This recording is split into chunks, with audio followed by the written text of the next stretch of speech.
দেখো দেখো, একটা কথা বলি, তোমরা কিন্তু সবাই মিলে ওকে বোর করছো, ভীষণ বোর করছো। এটা জানলে কিন্তু ওকে আমি আনতাম না। একদম না আদিত্য। আর লক্ষ্মী, তোমার এই আঁচল দিদি বাইরে থেকে খুব কঠিন, রাগী, কিন্তু ভেতরটা তা নয়। তুমি তো এই বাড়িতে আসবেই, আমাদের সঙ্গেই থাকবে, তখন তুমি ঠিক ওকে চিনতে পারবে। বুঝতে পেরেছো? তুমি প্লিজ বসো না, আমি একটু চা করতে বলি। হ্যাঁ, একটু আদা দিয়ে দুধ দিয়ে কড়া করে চা করতে পারো। ষোলোকে এই চাটাই খেত। যাকে শাড়ি, পারলে একটু আমার জন্য চা নিয়ে এসো, যাও।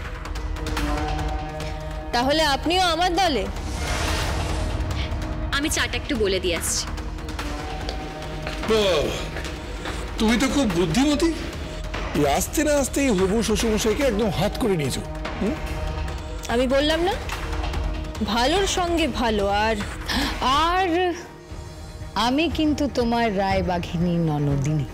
বাঘিনী কেন হবেন? আমার দিদি হয়ে থাকবেন, আর সেটাই তো সবাই চায়, তাই না? একদম একদম ঠিক বলেছো আঁচল। লক্ষ্মী দূর থেকে আমাদের যা ভাবছে সেটা যে সত্যি নয় সেটাও পরে বুঝবে। আর তুমি এই বাড়িতে এসে আমার মেয়ে হয়ে থাকবে, আমি তোমায় কথা দিলাম। তোমাকে নিয়ে, আমাদের সবাইকে নিয়ে আমি একটা সুখী পরিবার দেখতে চাই, একটা হ্যাপি ফ্যামিলি দেখতে চাই লক্ষ্মী। আমার কিন্তু একটা কথা আছে, আমি তোমাকে মা লক্ষ্মী বলে ডাকবো।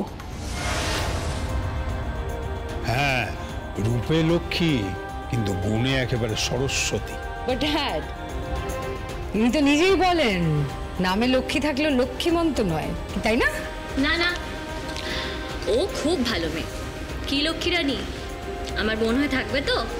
নিশ্চয়ই, আমারও তো সেভাবে কেউ নেই। মা লক্ষ্মী, একটা কথা রাখবে? কি? এই পোশাকে তো